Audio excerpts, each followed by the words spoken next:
হাতে পায়ে তেল মাইখা মায় দিল শক্ত করি, প্রসাব পায়খানায় আমি মায়ের কোলে করি। তবু না আমার রাগ হইল, ভিজল ঘুয়ে মুতে, আমার শুকনায় রাখিয়া মাই থাকে ভিজাতে। আরে অসুখ হইলে দেখি চায়া, আমার মাই রইছে বিছানায় বহিয়া রে, বলে আমায় আল্লাহ যাও গোলয়া সন্তানের নিও না, দুঃখের দরদি আমার জনম দুঃখী মা, গর্ভধারিণী মা, জনম দুঃখিনী মা, দুঃখের দরদি আমার জনম দুঃখী মা। কথা বলেন ঠিক কিনা? আল্লাহ রাব্বুল আলামিন তার ইবাদতের সঙ্গে অন্য কাউকে শরীক করতে বারণ করেছেন, আবার সাথে সাথে মাতা পিতার সহিত উত্তম আচরণের নির্দেশ দিয়েছেন, ভালো ব্যবহারের নির্দেশ দিয়েছেন। এটা কেন বাজান? তাফসির রুহুল বয়ান প্রমাণ করেছে আল্লাহর সাথে যেমন কোনো অংশীদারিত্ব নাই, একজন মা বাবার সাথে পৃথিবীর অন্য কোনো মানুষের কোনো তুলনা নাই। কথা কোন ঠিক কিনা? আল্লাহর সাথে যেমন কোনো অংশীদারিত্ব হয় না, একটা সন্তানের কাছে তার মা বাবার চাইতে ঊর্ধ্ব মর্যাদার অধিকারী আর কেউ হয় না। কথা বলেন ঠিক না বেঠে? এই জন্য একজন কবি বলেছেন, মা বিনে বান্ধব নাই রে, মা বিনে বান্ধব নাই রে, এই যে সোনার দুনিয়ায়, ভেবে দেখো কি করছো এই মায়ের লাগিয়া, ভেবে দেখো কি করছো এই মায়ের লাগিয়া। এ নবীর প্রেমিকেরা গভীর মনোযোগ মনোযোগ। আজকে দেখেন আল্লাহ রাব্বুল আলামিন এত সুন্দর তাকিদ আমাদেরকে দান করেছেন, এত সুন্দর আদেশ করেছেন যে তোমরা মাতা পিতার সহিত উত্তম ব্যবহার করো। কিন্তু আদৌ কি পরিবারের সন্তানগুলা মা বাবার প্রতি সঠিক যত্ন নিচ্ছে? অনেক সময় দেখা যায় সন্তান উপযুক্ত হওয়ার পরে অনেকেই মা বাবাকে শত্রু মনে করে, অনেকেই মা বাবাকে শত্রু মনে কইরা দেখবেন স্ত্রীর ফাঁদে পইরা মা বাবাকে আলাদা রাখে, স্ত্রীকে নিয়ে শহরের বাড়িতে ভাড়া করে থাকে। ঠিক কিনা কন? আমি ওই সন্তানদেরকে জানিয়ে দিতে চাই, হে যুবক ভাইয়েরা আমার, আল্লাহ তাআলা মাতা পিতার খেদমতের কথা এই কারণে বলেছেন, তোমরা একটু শৈশবের কথাটা চিন্তা করো। যখন আমরা ছোট্ট শিশু ছিলাম, আমরা চলাফেরা করতে পারতাম না, উঠা বসা করতে পারতাম না। যখন সন্তানটা ভূমিষ্ঠ হয়েছে, ভূমিষ্ঠ হওয়ার পরে দেখবেন ওই সন্তান মায়ের কোলে প্রস্রাব করেছে, মায়ের কোলে পায়খানা করেছে। অন্য একটা লোক যদি ঘরের মধ্যে ঢুকেছে, ডাক দিয়া বলছে অমুকের মা তোমার ছেলে পেশাব করছে, পায়খানা করছে, দুর্গন্ধ লাগতেছে। অন্য একটা লোক যদি ঘরের মধ্যে ঢুকে নাকের মধ্যে কাপড় দিয়ে রাখে, কিন্তু মা রুমের মধ্যে কোনো এয়ার ফ্রেশনার দেয় না, নাকের মধ্যে কোনো সুগন্ধি লাগায় না। সন্তান যখন প্রস্রাব করেছে, পায়খানা করেছে, ওই মা দুই হাত দিয়া সন্তানের পেশাব পায়খানা পরিষ্কার করেছে। কথা বলেন ঠিক না বেঠে? দুই হাত দিয়া মা সন্তানের পেশাব পায়খানা পরিষ্কার করিয়া ওই সন্তানটা কাপড় যদি ভরিয়ে দিয়েছে, মা গরম পানি দিয়া, এই যে পুষ মাসের শীতটা আসছে বাজান, বলেন তো কয়জন মানুষ ঠান্ডাটাকে সহ্য করতে পারে? আমরা এই শীতকে উপেক্ষা করি। অনেকেই দেখবেন ঠান্ডা পানিতে হাত দেই না, গরম পানি ছাড়া আমরা হাত মুখ ধুই না, গরম পানি ছাড়া আমরা গোসল করি না। কিন্তু যেই মায়ের গর্ভ থেকে এই পুষ মাসে শীতের মধ্যে সন্তান ভূমিষ্ঠ হয়েছে, ওই মা কিন্তু গরম পানির চিন্তা করে না। সন্তান যদি পায়খানা পেশাব কইরা কাপড়গুলা ভরাইয়া দেয়, ঠান্ডা পানি দিয়া হইল মা ওই কাতাগুলা ধৌত করে সন্তানের গায়ের মধ্যে শুকনা একটা কাপড় পরাইয়া ভিজা জায়গার মধ্যে মা চলে যায়, শুকনা জায়গাটার মধ্যে সন্তানকে রাখে। বিছানার মধ্যে জায়গা যদি নাও থাকে, দেখবেন মায়ের বুকের উপরে সন্তানটারে শুকনা একটা কাঁথা দিয়া চাপ দিয়া রাখে, যাতে সন্তানের গায়ের মধ্যে আঘাত না লাগে, সন্তানের নিউমোনিয়া না হয়, সন্তানের গায়ে জ্বর না হয়, সন্তানের গায়ে ব্যথা না হয়। কথা বলেন ঠিক কিনা? আপনারা লক্ষ্য করে দেখবেন, ছোট্টবেলায় আমাদের যখন নিউমোনিয়া হয়, অনেক সময় ঠান্ডা কাশি হয়, সন্তান যখন কাশতে কাশতে শ্বাসকষ্ট হয়ে যায়, ওই দুঃখিনী মা দুইটা চোখের পানি ছাইরা কান্দা কান্দা আমার আল্লাহরে কয়, আল্লাহ আমি মারে নিয়ে যাও, আমার সন্তানটারে সুস্থ করে দাও। ঠিক কিনা কর? এই জন্য কবি বলেছেন, হাতে পায়ে তেল মাইখা মায় দিল শক্ত করি, প্রসাব পায়খানায় আমি মায়ের কোলে করি, তবু না আমার রাগ হইল ভিজল গুয়ে মুতে, আমার শুকনায় রাখিয়া মাই থাকে ভিজাতে, আরে অসুখ হইলে দেখি চায়া আমার মাই রইছে বিছানায় বহিয়া রে, বলে আমায় আল্লাহ যাও গোলয়া সন্তানের নিও না, দুঃখের দরদি আমার জনম দুঃখী মা, গর্ভধারিণী মা জনম দুঃখিনী মা, দুঃখের দরদি আমার জনম দুঃখী মা। কথা বলেন ঠিক কিনা? এই জন্য আমার আল্লাহ বলছেন, ইম্মা ইয়াবলুগান্না ইনদাকাল কিবরা আহাদুহুমা আও কিলাহুমা ফালা তাকুল লাহুমা উফফিন ওয়ালা তানহারহুমা ওয়া কুল লাহুমা কাওলান কারীমা। আল্লাহ তাআলা কয়, এ সন্তানেরা, মা বাবার দুইজনের কোনো একজন অথবা তাদের উভয়ই তোমাদের নিকট অসুস্থ হয়ে গেলে, বার্ধক্যের বয়সে চলে গেলে, আমার আল্লাহ কয় ওই মা বাবাকে ধমক দিয়া কথা বলিও না, তাদের সঙ্গে এমন আচরণ করিও না যাতে উফ শব্দটা পর্যন্ত তারা ব্যবহার করে। এই জন্য ভাইয়ের আমার, এই আয়াতে পাকের তাফসির করতে যাইয়া রুহুল বয়ান প্রমাণ করেছে, সন্তান যদি মা বাবার দিলের মধ্যে কষ্ট দেয়, আঘাত দেয়, সমাজের কোনো মা বাবা অন্তর দিয়ে সন্তানকে অভিশাপ দেয় না। পৃথিবীর কোন মা বাবা সন্তান যদি মা বাবার ধমক মারে, কষ্ট দেয়, কিন্তু মা বাবা কোনোদিন সন্তানকে অন্তর থেকে ধমক দেয় না, অভিশাপ দেয় না। কারণ মা বাবার মনের মধ্যে যেই কষ্টটা অনুভব হয়, তাফসিরে রুহুল বয়ান প্রমাণ করে, মা বাবার দিলের মধ্যে যেই কষ্টটা অনুভব হয়, এই কষ্টটা যখন আমার আল্লাহর আরশের মধ্যে চলে যায়, আল্লাহ পাকের আরশটা তখন থর থর কইরা কাইপা উঠে। আল্লাহু আকবার।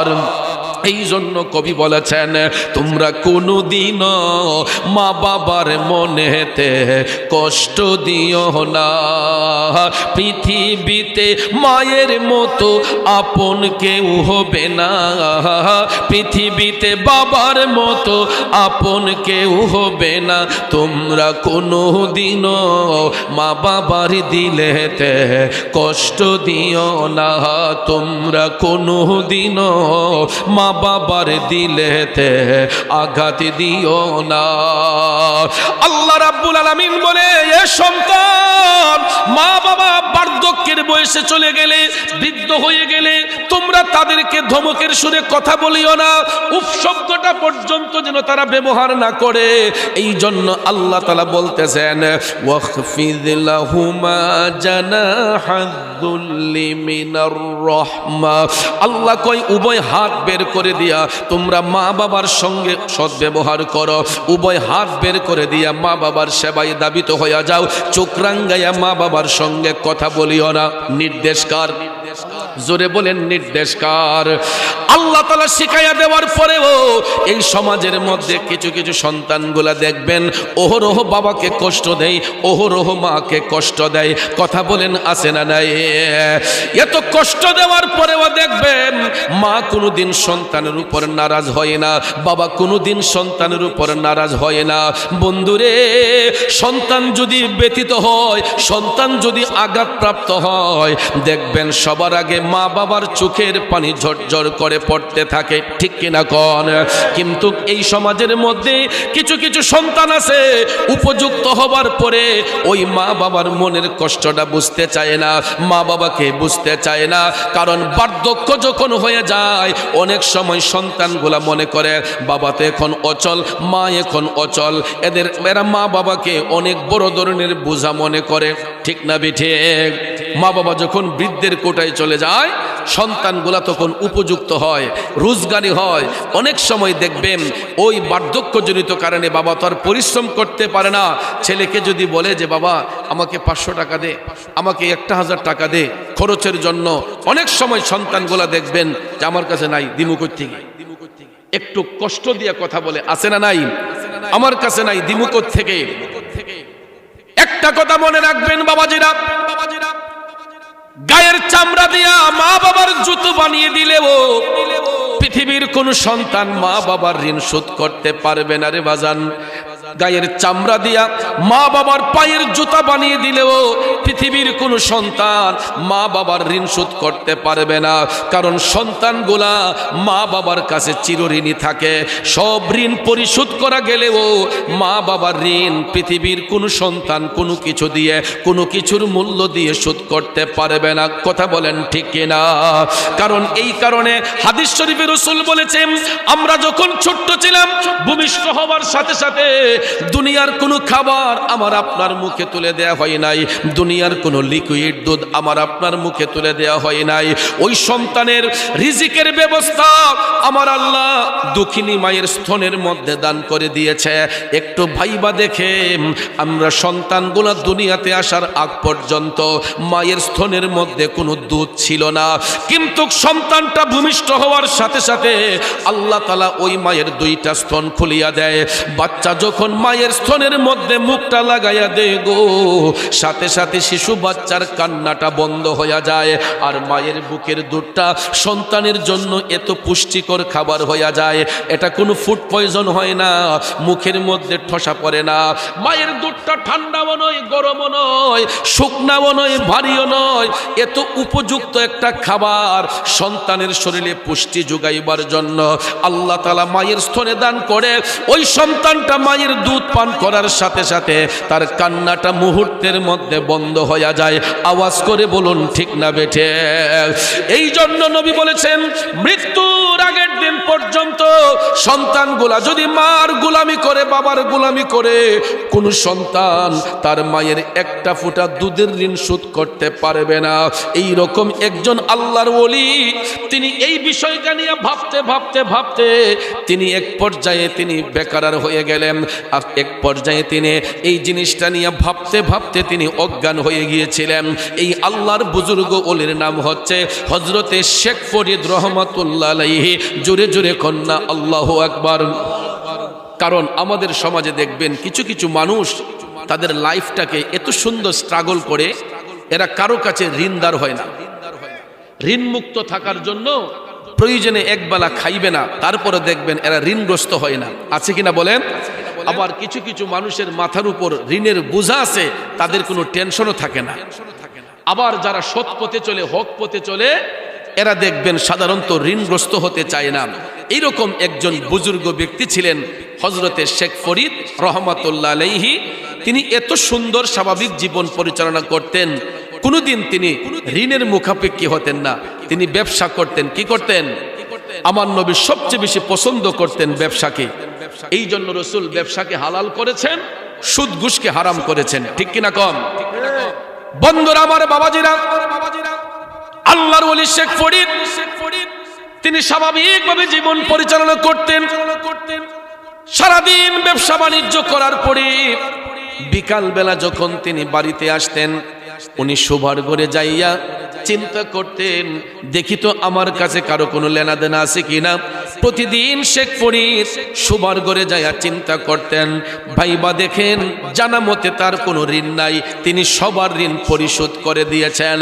এ বন্ধুরা, বাবাজিরা, এই রকম প্রতিদিন ব্যবসা করে সন্ধ্যাবেলা বাড়িতে আইসা শোবার ঘরে যাইয়া শেখ ফরিদ চিন্তা করে ব্যর্থ হইয়া যান, জানা মতো কেউ তার কাছে কোনো লেনাদেনা পায় না।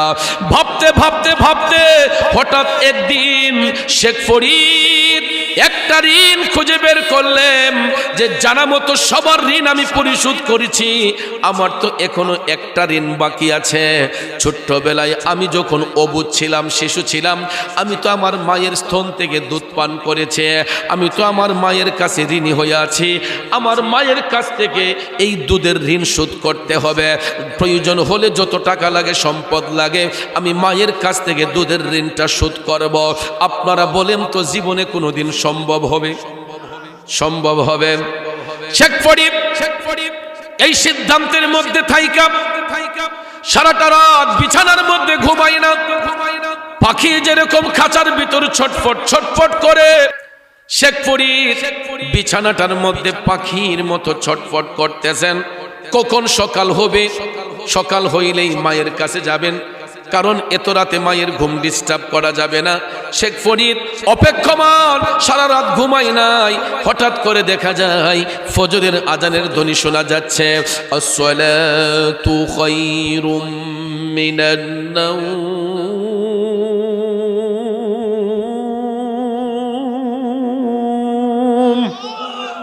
মুয়াজ্জিন সাহেব যখন বললেন আসসালাতু খায়রুম মিনান নাওম, ঘুম থেকে নামাজ ভালো, ঘুম থেকে নামাজ ভালো, শেখ ফরিদ বিছানার মধ্যে তিনি আর থাকলেন না, লাফাইয়া উঠে গেলেন। শেখ ফরিদ বিছানা ছেড়ে দিলেন ফজরের নামাজ পড়ার জন্য। ফজরের নামাজ পড়ার জন্য তিনি মসজিদমুখী হয়ে গেলেন। আল্লাহু আকবার খান।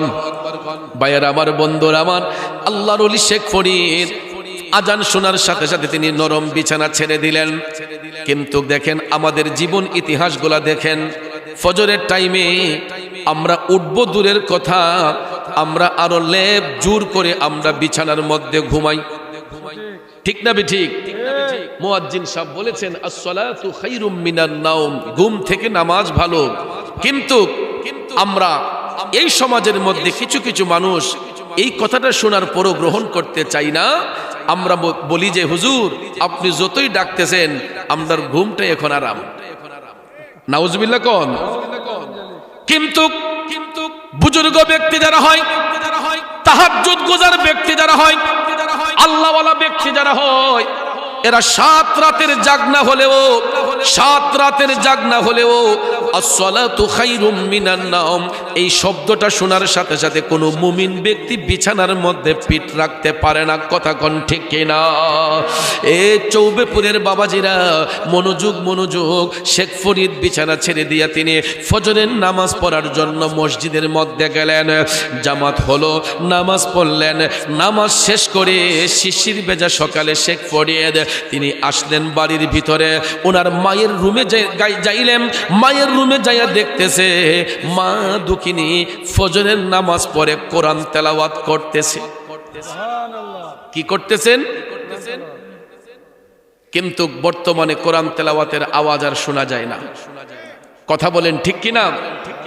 মুমিন ব্যক্তিরা ফজরের নামাজ পড়ে কোরআন তেলাওয়াত করে, তারা ঘর বাড়ি ঝাড়ু দিয়ে বিসমিল্লাহ শহীদ চুলাতে আগুন দিয়া তারা চা নাস্তা করে, কেউ চলে গেছেন ক্ষেত খামারে, কেউ চলে গেছেন অফিস আদালতে, কেউ চলে গেছেন ব্যবসা বাণিজ্যে। কথা বলেন ঠিক কিনা বাবাজিরা আমার? কিন্তু বর্তমানে দেখা যায় এই গুরুত্ব আমাদের কাছে নাই। ঘরের মধ্যে কোরআন শরীফ রেখেছি, আমরা থাকের উপর রেখেছি, কিন্তু দেখা যায় মাকড়সা বাসা বেঁধে রাখছে এবং ধুলবালি গিলাফের উপর পড়ে আছে। কথা বলেন, কোনো মানুষ মারা গেলে অথবা শবে বরাত, শবে কদর, শবে মেরাজ আসলে আমরা এই বৎসরে ৩-৪ দিন দেখা যায় একটু কোরআন শরীফ পড়ার জন্য আমাদের আবেগ উতলিয়ে উঠে। বৎসরে কি শুধু ৩-৪ দিনই কোরআন পড়বো না প্রতিদিন পড়বো? প্রতিদিন পড়তে হয় নাকি ২-৩ দিন পড়লেই চলে? কিন্তু ভাইয়ার আমার, এখন মানুষের হায়াত কমে যাচ্ছে, রিজিক কমে যাচ্ছে, ইমানি শক্তি কমে যাচ্ছে। আমরা কি আদৌ চিন্তা করতেছি কিসের কারণে?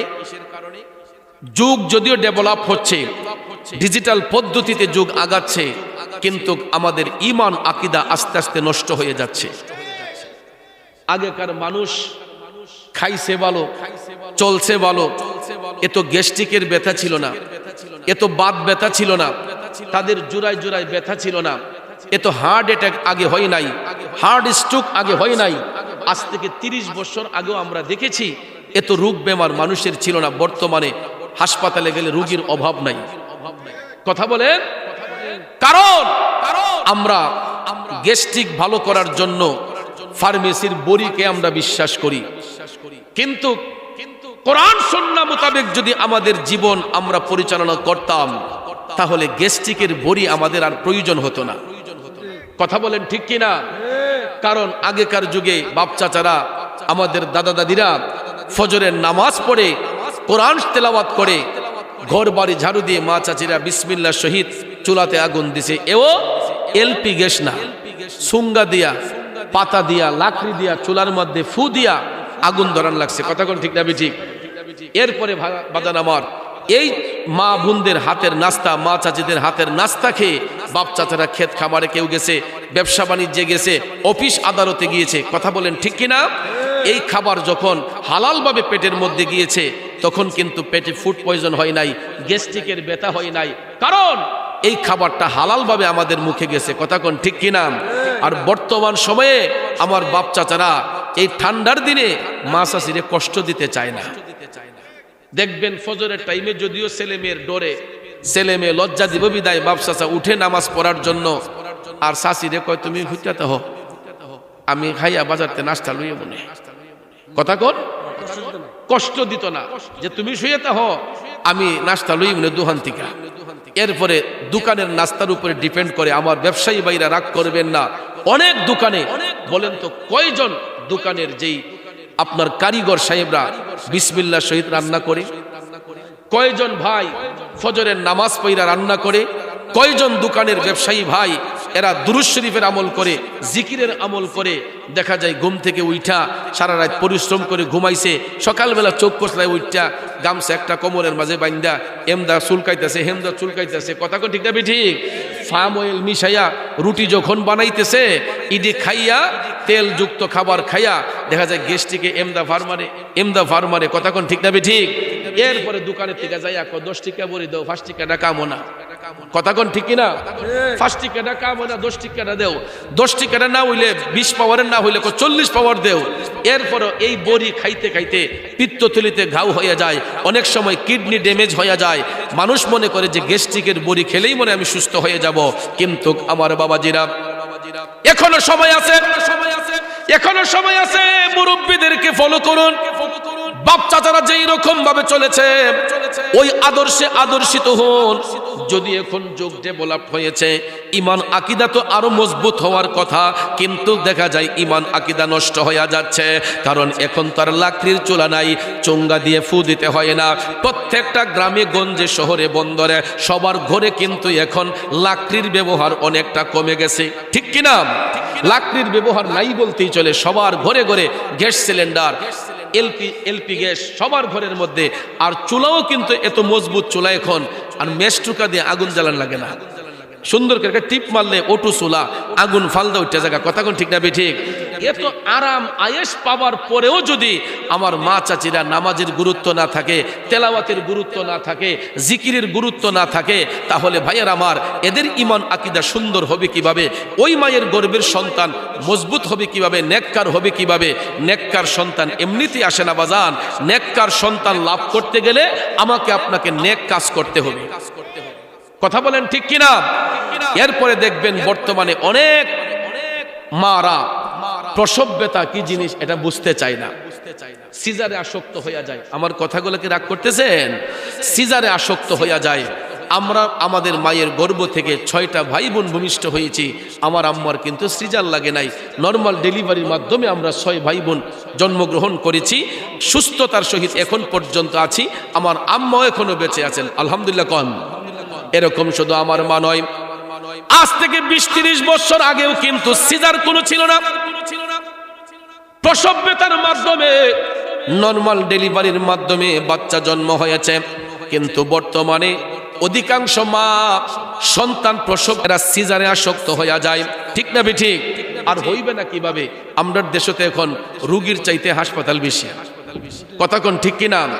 গেলি কয় বাচ্চা শুকনাত পড়ে গেছে, বাচ্চা উল্টো হয়ে গেছে গা, 24 ঘন্টার ভিতরে সিজার না করলে এই রোগী বাঁচানো অসম্ভব। কয় কি কয় না? 12 ঘন্টার ভিতরে চিকিৎসা না করলে, সিজার না করলে বাচ্চা বাঁচানো যাবে না। এই কথাটা শোনার পরে গরিব লোকটা হইলেও অন্য খান থেকে ঋণ কইরা হইলেও কয় না, রুগী বাঁচাইতে হইব। ডাক্তারের কথার উপর ডিপেন্ড কইরা এরা সিজারে আসক্ত হয়ে যায়।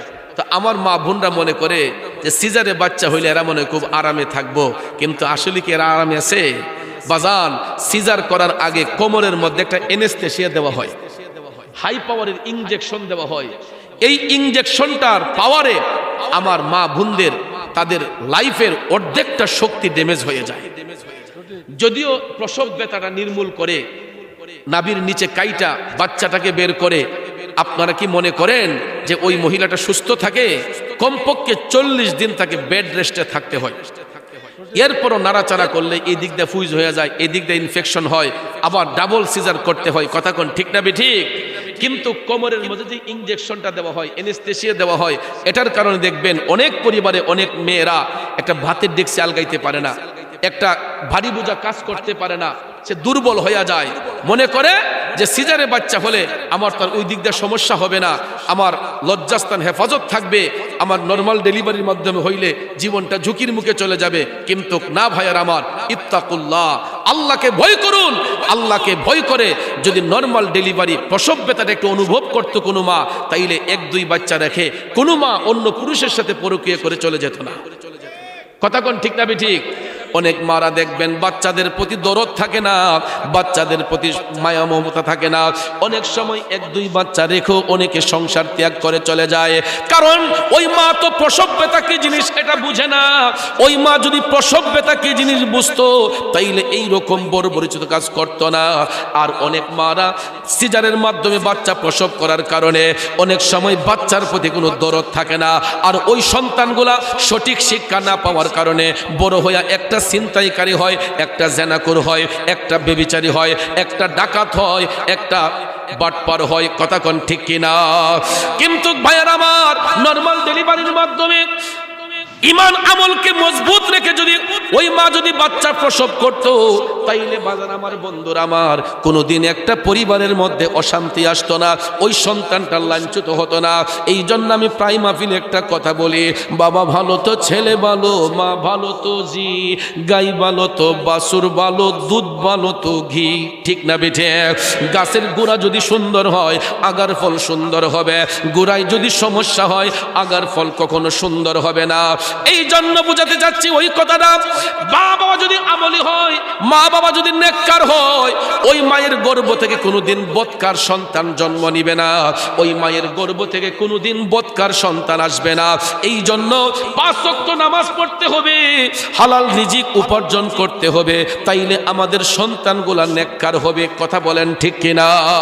এই জন্য বাজান, আমি যেই কথাটা বলেছিলাম, শেখ ফরিদ রহমাতুল্লাহ আলাইহি ফজরের নামাজ পড়ে মায়ের কাছে আসলেন, আয়েশা দেখতেছে মা ফজরের নামাজ শেষ করিয়া কোরআন তেলাওয়াত করতেছেন। মা কোরআন শরীফ পড়তেছেন, শেখ ফরিদ মার পিছনে দাঁড়ানো। হঠাৎ করে মা যখন বুঝতে পারলেন কেউ আসছে মনে হয়, পিছন ফিরে তাকাইয়া দেখেন ওনার কলিজার টুকরা সন্তান শেখ ফরিদ, চোখ 2টা আগুনের মতো লাল। রাতে যদি ঘুম না হয়, চোখ সাধারণত লাল হইয়া থাকে। রাতে যদি ঘুম না হয়, চোখ সাধারণত লাল হয়ে থাকে।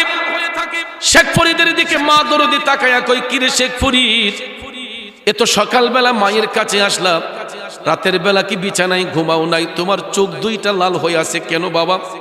শেখ ফরিদ মারে সালাম দিয়া বলতেছেন, মা ও দরদি মা, তোমার দুয়ার বরকতে এই পর্যন্ত পৃথিবীতে এমন কোন লোক আমার জানা সত্ত্বে নাই যে আমার কাছে কোনো টাকা পয়সা পাবে। মাগো, আমি জানা মতো সবার লেনা দেনা শোধ করে দিয়েছি। মা, আমি ভাইবা দেখছি, খুইজা দেখছি, আমার একটা ঋণ এখনো বাকি আছে গো মা। ঋণটা হলো মা, তোমার ছেলে আমি শেখ ফরিদ যখন ছোট্ট ছিলাম, তোমার কোলের মধ্যে থাইকা তোমার স্তন থেকে আমি দুধ পান করেছি গো মা। আমি তো তোমার কাছে ঋণী হয়ে আছি মা, আমি তোমার দুধের ঋণটা শোধ করতে চাই। বলো মা, কেমনে শোধ করি? কত টাকা দিলে তোমার দুধের ঋণ শোধ হবে? আপনারা বলেন, মা কি সন্তানের টাকার পাগল? মা ডাক দিয়া কই, কিরে শেখ ফরিদ, তোর মাথা ঠিক আছে নি বাজান? এসব কি বলছিস? শেখ ফরিদ কয় মা টাকা যদি না চাও আমার পুরা সম্পদ দেয়া হইলেও আমি তোমার দুধের ঋণ মুক্ত করতে চাই, দুধের ঋণ শোধ করতে চাই। এই কথা শোনার পরে মা স্তব্ধ হয়ে গেলেন। মায়ের বাক শক্তি বন্ধ হয়ে গেছে, মার জবান দিয়ে আর কোনো কথা আসে না। আমার ছেলে শেখ ফরিদ কি কথা শোনাইল রে? আমার সম্পদের লোভ দেখায়, টাকার লোভ দেখায়, মা কোনো কথা বলে না। শেখ ফরিদ ডাক দিয়া কই মা টাকাও চাও না, সম্পদও চাও না, আমি গোলামি কইরা হইলেও তুমি মায়ের দুধের ঋণ শোধ করতে চাই। এরপর থেকে শেখ ফরিদ তিনি প্রতিদিন কাজ থেকে একটু তাড়াতাড়ি চলে আসতেন, ব্যবসা বাণিজ্য শেষ করে চলে আসতেন। আইসা তিনি মায়ের সেবা করতেন, মারে কাঁধে নিয়ে হাঁটতেন, মায়ের সমস্ত কাজকর্ম করে দিতেন। এই রকম ভাবে প্রতিদিন শেখ ফরিদ ওনার মার সেবা করতে লাগলেন। করতে করতে করতে বছর একটা নয়, দুইটা নয়, তিনটা নয়, বাজান 12 বছর পার করলেন। কয় বছর? 12 বছর মা সন্তানের কোনো কথা হয় না। মায়ের বাক শক্তি বন্ধ হয়ে গেছে, জবান বন্ধ হয়ে গেছে। মা শুধু দুইটা চোখ দিয়া তাকাইয়া দেখে। 12টা বছর পার করার পরে শেখ ফরিদ মারে কাদের মধ্য থেকে লামাইয়া ডাক দিয়া কয় আম্মা, মাগো 1 বছর নয়, 2 বছর নয়, আমি তোমারে 12টা বছর কান্দে লইয়া হাঁটছি গো মা। 12 বছর আমি তুমি মায়ের গোলামি করছি। 12 বছর তো তোমার তাবেদারি করলাম, গোলামি করলাম, প্রয়োজন হলে আরো করব। এখন বলো না মা তোমার দুধের ঋণ শোধ হইছে নি? 12 বছর পরে মা ডাক দিয়া কই শেখ ফরিদ তুই কি পাগল হয়ে গেছিস? তুই কি আমার নবীর হাদিস শরীফ পড়ছ নাই? আমার রাসূল বলেছেন মৃত্যুর আগের দিন পর্যন্ত কোন সন্তান যদি মায়ের গোলামি করে ওই মায়ের একটা ফোঁটা দুধের ঋণ শোধ করতে পারবে না। এই কথা শোনার পরে শেখ ফরিদ ডাক দিয়া কই মাগো মা কি শুনাইলা গো মা? 12 বছর গোলামি কইরাও যদি এখনো 1 ফোঁটা দুধের ঋণ শোধ হয় না, আমি মৃত্যুর আগ পর্যন্ত তোমার গোলামি করলেও দেখি তোমার দুধের ঋণ শোধ হবে না। মাগো আমারে ক্ষমা করে দাও, আজকের পর থেকে আর কোনোদিন এই রকম কথা তোমার সঙ্গে বলবো না। মা তুমি আমাকে ক্ষমা করে দাও, আর কোনোদিন বলবো না। এরপর থেকে শেখ ফরিদ মার পায়ে ধরে মাপ চাইয়া বললেন মা আমার ভুল হয়ে গেছে, আসলেই তো গো মা মৃত্যুর আগের দিন পর্যন্ত তোমার গোলামি করলে 1 ফোঁটা দুধের ঋণ শোধ হবে না। এই বলিয়া শেখ ফরিদ মার কাছে মাপ চাইয়া তিনি মার সেবা শুরু করলেন। করতে করতে করতে হঠাৎ একদিন দেখা যায় মা দুঃখিনে ফজর তাহাজ্জুদের নামাজ পড়িয়া, ফজরের আগ মুহূর্তে তাহাজ্জুদের নামাজ পড়িয়া ওই মা নামাজের মুসল্লায় বসিয়া, মাগো মা যারা আমার আলোচনা শুনতেছেন আশেপাশের মা বোনরা, অনেক সময় সন্তান বিপদে পড়ে, সন্তানের বেতন ভাতা পায় না, সন্তান বিদেশে গিয়ে আকামা হয় না। আমি আমার মাদের পায়ে ধরে বলবো গো মা সন্তানের জন্য তো দোয়া করবেনই করবেন আমি জানি, কিন্তু মা তাহাজ্জুদের আমলটা করুন। তাহাজ্জুদের আমল কইরা ওই নির্জনে দুনিয়ার মানুষগুলা যখন ঘুমের ঘরে থাকে গো মা, একটু নরম বিছানাটা ছাইরা তাহাজ্জুদ পইরা যদি কোনো মা তার সন্তানের জন্য মওলার কাছে চায়, আমার আল্লাহ কখনো মায়ের হাত খালি ফিরাইয়া দেয় না। আমার আল্লাহ কখনো মার হাত খালি ফিরাইয়া দেয় না। ও আমার মা বোনেরা, আপনাদের অনেকের সন্তান বিদেশে, রুজি রোজগার নাই, টাকা নাই, ইনকাম নাই, সন্তানটা বড় বিপাকে পড়ে আছে। অনেক সময় সন্তান জেল হাজতে থাকলেও মা যদি তাহাজ্জুদের নামাজটা পড়া চোখের পানি ছাইরা যদি আমার আল্লাহর কাছে সন্তানের জন্য কিছু চায়, আমার আল্লাহ মার হাত কখনো খালি ফিরাইয়া দেয় না। কারণ দয়াল নবী বলেছেন পৃথিবীর সব মানুষের মুনাজাত যদি এক পাল্লায় রাখা হয়, সন্তানের জন্য মায়ের একটা মুনাজাত যদি এক পাল্লায় রাখা হয়, আমার নবী কামলিওয়ালা বলেছেন ওই সন্তানের জন্য তার মায়ের একটা মুনাজাতের পাল্লাই বাড়ি হয়ে যাবে।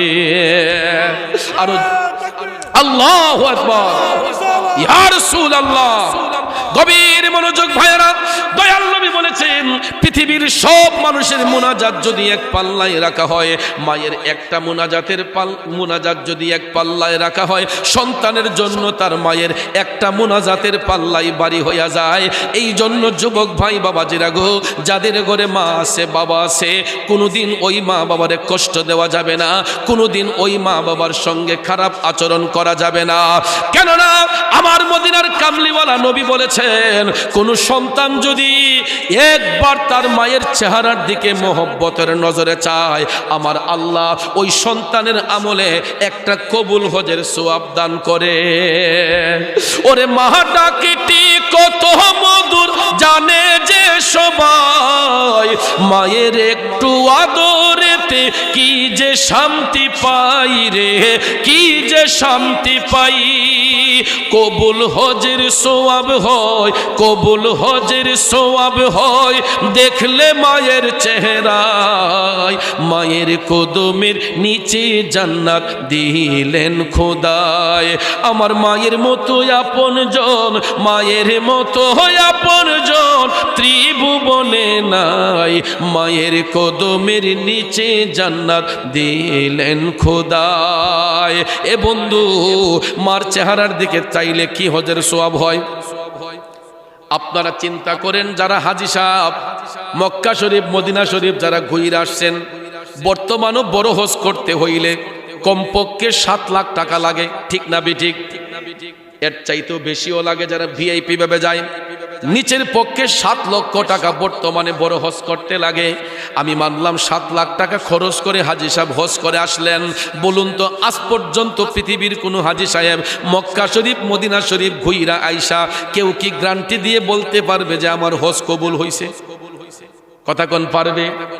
কিন্তু আমার দয়াল নবী গ্যারান্টি দিয়েছেন, কোন সন্তান যদি তার মায়ের চেহারার দিকে একবার মায়ার নজরে চায়, বন্ধুরে একবার যদি কোন সন্তান তার মার চেহারার দিকে মায়ার নজরে চায়, আমার নবী কামলিওয়ালা বলছেন আল্লাহ রাব্বুল আলামিন ওই সন্তানের আমলে একটা আকবরী হজের সওয়াব দান করে। নবীজির জবান মুবারকের এই কথা শুই না একজন সাহাবী ডাক দিয়া কয়, নবী গো, ইয়া রাসূলুল্লাহ, আমি যদি দৈনিক আমার মার চেহারার দিকে 10 বার মায়ার নজরে চাই, আমার নবী কামলিওয়ালা কয়, উম্মত 10টা কবুল হজের সওয়াব আল্লাহ তোমার আমলে দান করবে। সাহাবী ডাক দিয়া কয়, নবী গো, আমি যদি দৈনিক 100 বার আমার মার চেহারার দিকে মায়ার নজরে চাই, আমার নবী বলতেছে, উম্মত রে, 100টা কবুল হজের সওয়াব। পুনরায় সাহাবী আবার জিজ্ঞেস করলেন, নবী গো, আমি যদি এর চাইতে আরো বেশি চাই, আমার নবী ডাক দিয়া কয়, উম্মত রে, তুমি যত 1000 বার যত কোটি বার তোমার মার চেহারার দিকে মায়ার নজরে তাকাইবা, আমার আল্লাহ তত 1000 কবুল হজের সওয়াব তুমি সন্তানের আমলের মধ্যে দান করে দিবে। মানুষ রূপে সৃষ্টি করলো দয়াল খোদাই, কত কষ্ট করলো মায়ে, তার সীমানা নাই রে, তার সীমানা নাই। গায়ের চামড়া দিয়ে দেব মায়ের, চামড়া দিয়ে দেব মায়ের পাপুষ বানাই, মায়ের কদমের নিচে জান্নাত দিলেন খোদায়ে। আমার মায়ের মতো আপনজন, মায়ের মতো আপনজন ত্রিভুবনে নাই, মায়ের কদমের নিচে জান্নাত দিলেন খোদায়। কথা বলেন ঠিক না বেঠে? বন্ধু, এই জন্য শেখ ফরিদের মা তাহাজ্জুদের নামাজ পইরা 2টা হাত তুইলা সন্তানের এই খেদমত দেইখা, সন্তানের ভালোবাসা দেইখা, সন্তানের শ্রদ্ধা ভক্তি দেইখা মা দুঃখিনী নামাজের মুসল্লায় তাহাজ্জুদের নামাজ পইরা আমার আল্লাহরে ডাক দিয়া কয়, আল্লাহ, আমার শেখ ফরিদ রে তুমি ওলি বানাইয়া দাও। মার ডাক আল্লাহর কাছে কবুল হয় কি হয় না? দেখবেন আপনারা, যেই সন্তান মা বাবার বাধ্য হয়, যেই সন্তান মার গোলামি করে, বাবার সেবা করে, সমাজের মানুষ ওই ছেলেটার প্রতি আলাদা নজর রাখে। যেই ছেলে দেখবেন মা বাবার সেবা শুশ্রূষা করে, এই ছেলের দ্বারা দেখবেন সমাজে কোনো অনৈতিক কাজ হয় না। আর যে মা বাবার কমান্ডের বাহিরে চলে, দেখবেন 2 দিন পরে তার বাড়ির বিচার যায়। কথা কোন ঠিক না ঠিক? এই জন্য ভাইয়ের আমার, পারিবারিক শিক্ষা সেটাকেই বলে, যদি মা বাবা আমলি হয়, ওই মা বাবার সন্তানটা আমলি হবে। এই জন্য আমার বাজানরা, পায়ে হাত ধরে বলবো, চায়ের দোকানে বৈশা সময় কাটাইয়েন না। আমরা প্রায় জায়গায় দেখি মসজিদের মধ্যে জামাতের সহিত নামাজ চলতেছে, আর আমার চাচাগুলা চাষটলে বৈশা এরা বিড়ি টানতেছে, নামাজ কাজা করে টেলিভিশন দেখতেছে। কথা কোন ঠিক কিনা? আমার নবী কামলিওয়ালা বলছেন, হে আমার উম্মতেরা, তোমাদের মাথার কাঁচা চুলগুলা যখন সাদা হয়ে যাবে, আস্তে আস্তে যখন সাদা দেখা দিবে, তোমরা মনে কইরো তোমাদের মরণ ঘন্টা বাজতেছে, সিগন্যাল চলে আসছে, মরণ ঘন্টা তোমাদের বাজতেছে। মাথার কাঁচা চুলগুলা যখন আস্তে আস্তে সাদা হয়ে যাবে, রসুল বলেছেন তোমরা মনে কইরো তোমাদের আপন দেশে যাইবার ঘন্টা তোমাদের বাজতেছে। ঠিক কিনা কোন? এই যে আমার মুরব্বী চাচারা, এই যে এদের থেকে তাকাইয়া দেখেন, এরা যখন আমাদের মতো জোয়ান ছিলেন, এদের চুলের ফিতাটা কত সুন্দর ছিল, এদের শরীরের পোশাক আশাক কত হ্যান্ডসাম ছিল। কথা কোন ঠিক নেই? আর এখন দেখেন তো, তাকাইয়া কাঁচা চুলগুলা সাদা হয়ে গেছে, চামড়াগুলা আস্তে আস্তে লুজ হয়ে গেছে। ঠিক না ঠিক? এই চাচাগুলা এখন, এক সময় এরা বেড়াইতে হাইটা এখান থেকে ব্রাহ্মণবাড়িয়া চলে গেছে, কুমিল্লা চলে গেছে, হাইটটা শৈল লাগছই না, খালি কি খালি হাত, 1-1.5 মহিনা বাড়লইও 10 মাইল 20 মাইল জায়গা এই মুরব্বীরা চলে গেছেন। আর এখন ঘর থেকে মসজিদে যাইতে গেলেই তাদের শ্বাসকষ্ট হয়, হাঁপানি রোগের মতো হয়ে যায়। ঠিক না ঠিক? ওরে দিন গেলে আর দিন পাবে না, দিন গেলে আর দিন পাবে না, ভাটায় যদি লই যৌবন, থাকতে ক্ষুধা প্রেম সুদা পান করো রে পাগল মন, থাকতে ক্ষুধা প্রেম সুদা পান করো রে পাগল মন। বাজার, দুনিয়াটা কারো জন্য চিরস্থায়ী নয়। 60, 70, 80, 100 এর চাইতে বেশি নয়। দুনিয়া ছেড়ে সবাইকে ওই কবরের মধ্যে যেতে হবে। ঠিক কিনা কোন? এমন কিছু কাজ করে যান, দুনিয়া ছেড়ে যাবার পরে যাতে মানুষ আপনার সন্তানদেরকে দেখে আফসোস করে, এর অমুক তোর বাপ একটা ভালো মানুষ ছিল রে, তোর বাপ একটা নেক মানুষ ছিল, সৎ মানুষ ছিল। এইরকম কিছু কাজ কইরা যান। এমন কাজ কইরেন না মারা যাবার পরে যাতে সন্তানদের উপর একটা কলঙ্ক লইয়া যায়, যে তোর বাপ এমন ছিল, তুই আর ভালোই বু কেমনি। আছে কিনা বলেন?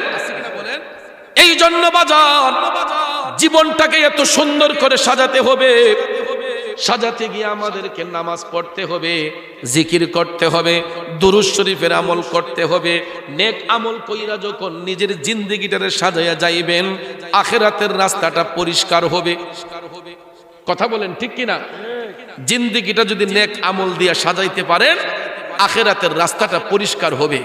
এই জন্য আপনাদের পায়ে হাত রেখে বলবো, যারা সন্তানের বাবা হয়েছেন, সন্তানের মা যারা হয়েছেন, নিজের ক্যারেক্টারটা পরিবর্তন করুন, চরিত্রটাকে সুন্দর করুন।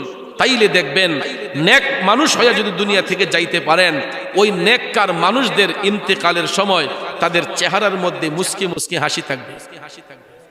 রাসূল বলেছেন, যারা বদকার, যারা জাহান্নামী, এরা দুনিয়া থেকে যখন যাবে তাদের চেহারাটা কুৎসিত হয়ে যাবে, দেখতে তাদেরকে ভয় লাগবে।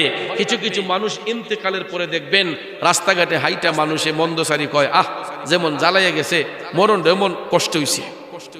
আবার কিছু কিছু মানুষ, সৎ মানুষগুলা মারা যাবার পরে লাশ দেখা মানুষে কয়, আহ এত একটা ভালো মানুষ হতে মইরাও যেমন আইসা রইছে। আমরা বলি কি বলি না? এটা মুমিনদের লক্ষণ, যারা ভালো মানুষ।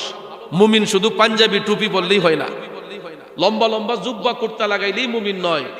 যার আত্মা শুদ্ধ করতে পেরেছে, হোক না শার্ট পরুয়া লোক, প্যান্ট পরুয়া লোক, গেঞ্জি পরুয়া লোক, সমস্যা কি? যদি তার কাশফুল কুলুব হয়ে যায়, অন্তর চক্ষু পরিষ্কার হয়, ওই ব্যক্তি যদি নামাজি হয়, মুমিন মুত্তাকি হয়, তাহলে ভাইয়ের আমার ওই মুমিনদের মরণটা সুন্দর হয়, এদের চেহারার মধ্যে মুস্কি মুস্কি হাসি ফুটে। আর যারা বদকার মানুষ, সমাজে খারাপ কাজ করেছে, অনৈতিক কাজ করেছে, ওই মানুষগুলা দুনিয়ার জমিন থেকেই তাদের কষ্টের বোঝা নিয়ে যায়, এদের চেহারাটা বিদ্রুপের মতো হয়ে যায়।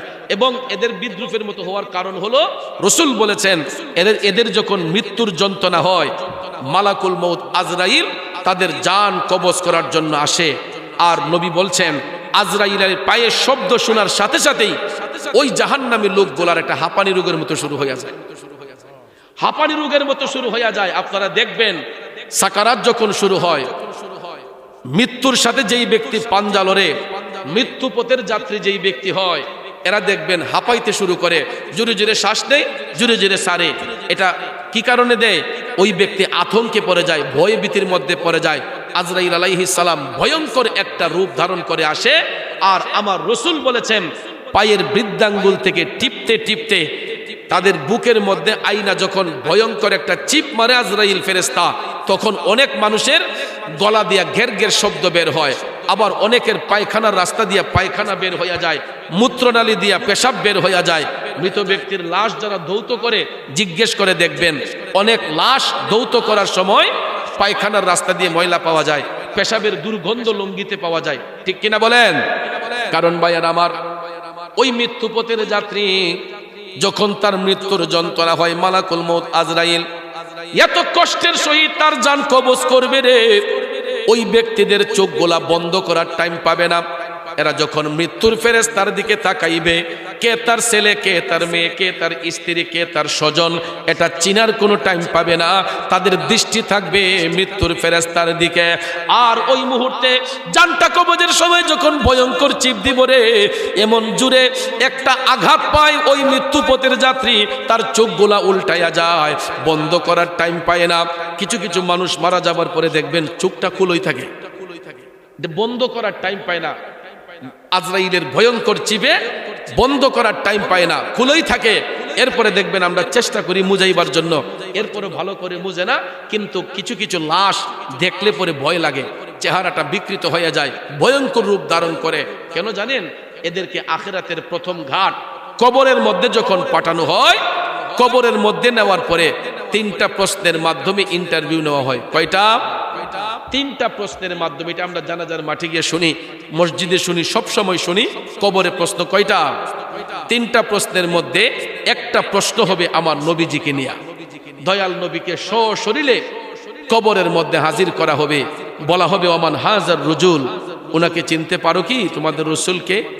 তখন ওই ব্যক্তি জাহান্নামীগুলা বলবে লা আদরি, আমরা চিনি না। যখন নবী দেখার পরে বলবে চিনি না, মুনকার নাকির ফেরেশতা চলে যায়, আমার আল্লাহ আযাবের ফেরেশতা কবরে পাঠায়। রসুল বলেন ওই আযাবের ফেরেশতারা দুই পাশের মাটি, কবরের দুই পাশের মাটি আস্তে আস্তে চাপাইতে শুরু কইরা ওই জাহান্নামী ব্যক্তির বডির মধ্যে এমন একটা চাপ মারে, ডান পাজরের হাড়গুলা বাম পাজরে যায়, বাম পাজরের হাড়গুলা ডান পাজরে যায়। মুরুগের হাড্ডিতে কামড় দিলে যেই রকম মরমর করে ভেঙে যায়, জাহান্নামী ব্যক্তিগুলাকে কবরে রাখার পরে মাটির চাপে তাদের দেহের হাড়গুলা মরমর করে ভেঙে যাবে। জুড়ে কোন নাউজুবিল্লাহ। বাবাজিরা আমার, কারণ এরা ছাত্র ভালো না, এরা দুনিয়াতে চিটারি বাটপারি করছে, মানুষের হক নষ্ট করছে, এরা মানুষকে কষ্ট দিয়েছে, এতিমের সম্পদ গ্রাস করেছে। এই জন্য এরা নামাজ পড়ে নাই, এরা জিকির করে নাই, এরা সঠিকভাবে আমল করে নাই। এই জন্য তাদের কবর হবে অন্ধকার। আর মুমিন মুত্তাকি যারা, এদের যখন মৃত্যুর যন্ত্রণা হবে, রসুল বলেছেন মুমিন ব্যক্তিদের জানটা এমন ভাবে কবজ করা হইব, একটা পিপিলিকা কামড় দিলে যেই রকম ব্যথা হয়, পিঁপড়া কামড় দিলে যেই রকম ব্যথা হয়, মুমিন ব্যক্তিদের জান কবজের সময় তাদের কাছে মনে হবে যেন একটা ছোট্ট পিপিলিকা কামড় দিছে। এর চাইতে বেশি কষ্ট মুমিন মুত্তাকিদের হবে না। এই মুমিন মুত্তাকিরা যখন দুনিয়া থেকে যাবে, এদের চেহারার মধ্যে মুস্কি হাসি ফুটবে। ব্যক্তিটা কালো হলো, তার চেহারাটা নূরান্বিত হয়ে যাবে। কারণ ওই লোকগুলা ছাত্র ভালো ছিল, এরা তাহাজ্জুদের নামাজ পড়েছে, এরা ওয়াক্তের নামাজ পড়েছে, এরা দুরূদ শরীফ করেছে, এরা মা বাবার খেদমত করেছে, এরা নেক আমল করেছে, সমাজে মানুষদেরকে ভালো রাস্তা দেখিয়েছে, সমাজের মানুষদের উপকার করেছে। এই জন্য ওই মুমিন মুত্তাকিরা এরা অপেক্ষায় থাকে যে কবে আমরা আপন দেশে যাব। মুমিন ব্যক্তিরা কিন্তু শুধু হায়াত চায় না, এরা আল্লাহর কাছে কয়, আল্লাহ তুমি আমার নেক হায়াত দান করো, আল্লাহ তুমি নেক হায়াত দান করো, আর যদি নেক হায়াত না থাকে ঈমানের সহিত আমাদেরকে মৃত্যু দান করো। এই জন্য ভাইয়ের আমার, একজন কবি বলেছেন, ঈমানের পথে অবিচল থেকে আমার মরণ যেন হয়, ঈমানের পথে অবিচল থেকে আমার মরণ যেন হয়। মুমিন ব্যক্তি যারা হয় এরা দুনিয়া থেকে হাসি দিয়ে যাওয়ার কারণ হলো আখিরাতের প্রথম ঘাট কবরের মধ্যে 3টা প্রশ্নের মাধ্যমে এদের ইন্টারভিউ নেওয়া হবে। ছাত্র যদি ভালো হয় পরীক্ষার হলে গিয়ে তাদের কোনো টেনশন থাকে না, এরা দেখবেন হাইসা হাইসা পরীক্ষার হলে যায়। আর গাদা ছাত্র যেগুলা এগুলা দেখবেন কেমনে নহল করতো, এই চিন্তায় এরা মন কালো হইতে, ঠিক না বেঠিক? টেনশনে দেখবেন এরা শরীর দিয়ে ঘাম বের হয়। আর ভালো ছাত্র যারা সিলেবাস কমপ্লিট করেছে এরা পরীক্ষার হলে গিয়ে কোনো টেনশন নাই। আর দুনিয়াও মাজরাতুল আখিরা, দুনিয়াটা হইছে আখিরাতের পরীক্ষাশালা। ভাইয়ার আমার, বন্ধুর আমার, আখিরাতের প্রথম ঘাটি পরীক্ষার মাধ্যমে শুরু হবে কবরের ঘাটি। এই কবরের যাওয়ার সাথে সাথে 3টা প্রশ্নের মাধ্যমে ইন্টারভিউ নেওয়া হবে। এর মধ্যে একটা প্রশ্ন হবে আমার নবীজিকে নিয়া। কাকে নিয়া? রাসূলকে সশরীরে কবরে হাজির করা হইব। তখন ওই মুমিনদেরকে জিজ্ঞেস করা হবে, ওমান হাজার রুজুল। মুমিন ব্যক্তি দেখেই বলবে, হাজা মুহাম্মদুর রাসূলুল্লাহ সাল্লাল্লাহু আলাইহি ওয়াসাল্লাম। চিল্লায়ে বলেন সুবহানাল্লাহ। কারণ নবী ছাড়া ওই কবরে নাই রে বান্ধব নাই, নবী ছাড়া ওই কবরে নাই রে বান্ধব নাই। হাসরেতে নবী ছাড়া নাই দরদি নাই, হাসরেতে নবী ছাড়া নাই দরদি নাই, নবী ছাড়া ওই কবরে নাই রে বান্ধব নাই। বান্দার জন্য রহমত আমার নবী মুহাম্মদ, দুজাহানে আর কি আছে মোদেরই সম্পদ, ঠিক কিনা কন? নবী ছাড়া আমাদের কোনো সম্পদ নাই। মা বলেন, বাবা বলেন, স্ত্রী বলেন, সন্তান বলেন, এইগুলা শুধু দুনিয়ার জন্য। কবরে কেউ কারো আপন হবে না। এই দুনিয়াতে সবচেয়ে বেশি মধুর ভালোবাসা হয় স্বামী এবং স্ত্রীর মধ্যে, কারণ তাদের বিছানা হয় একটা, রুম হয় একটা, বালিশ হয় একটা। এত মহব্বত ভালোবাসা থাকার পরেও স্বামী এবং স্ত্রী দুইজন যদি মারা যায়, এদের জন্য কবর হবে কয়টা? ভালোবাসা কোথায় গেল? দুনিয়াতে এত ভালোবাসা, রুম একটা, বিছানায় একটা, বালিশ একটা, কিন্তু ডেড বডি হয়ে যাওয়ার সাথে সাথে স্বামীর কবরে স্বামী, স্ত্রীর কবরে স্ত্রী, মাঝখানে কোনো ফাঁক থাকবো? কিন্তু দেখেন এই যে আমরা বসলাম দুনিয়াতে, কত মানুষগুলা একটা স্টেজের ভিতরে, প্যান্ডেলের ভিতরে বসলাম, পাশাপাশি কাঁধে কাঁধ মিলিয়ে বসছি। আমি যদি একটা ব্যথা পাই, আমার খালাতো ভাই মোস্তফা চেয়ারম্যান সাহেবকে বলবো যে ভাই আমি একটা দুঃখ পেয়েছি। আমার ভাই যদি দুঃখ পায় বলবে মুরাদ ভাই আমি একটা দুঃখ পেয়েছি। একজন আরেকজনের মনের কথা বলতে পারি, কিন্তু চৌবেপুরের গুরুস্থানে তাকাইয়া দেখে কত শত শত মানুষ গুরুস্থানে শুয়ে আছে। কবরগুলা যদিও পাশাপাশি, কারো কবরের সাথে কারো কবরের সম্পর্ক আসেনি, কারো কবরের সাথে কারো কবরের সম্পর্ক নাই, কিন্তু একজনের সাথে ওই কবরের সম্পর্ক থাকবে। উনি হচ্ছেন আল্লাহর হাবিব রাহমাতাল লিল আলামিন। ওই নবী কবরের মধ্যে আমাদের সাথী হবেন, আপন হবেন। নবী ছাড়া ওই কবরে নাই রে বান্ধব নাই। হাসরে তো নবী ছাড়া নাই দরদি নাই, নবী ছাড়া ওই কবরে নাই রে বান্ধব নাই। হাসরের মাঠেও সবাই নফস, সমস্ত আম্বিয়াগণ, নবী, রসুল, গৌস, কুতুব যারা আছেন সবাই নিজের জন্য নফসি নফসি করবেন।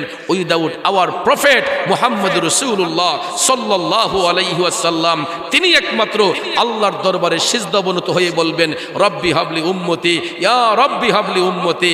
ওগো আল্লাহ আমার উম্মতের গুনাহ মাফ করো, আমার উম্মতের গুনাহ মাফ করো। আর হাসরের ময়দানে কোনো কুরসি থাকবে না, হাকিম হবেন আল্লাহ।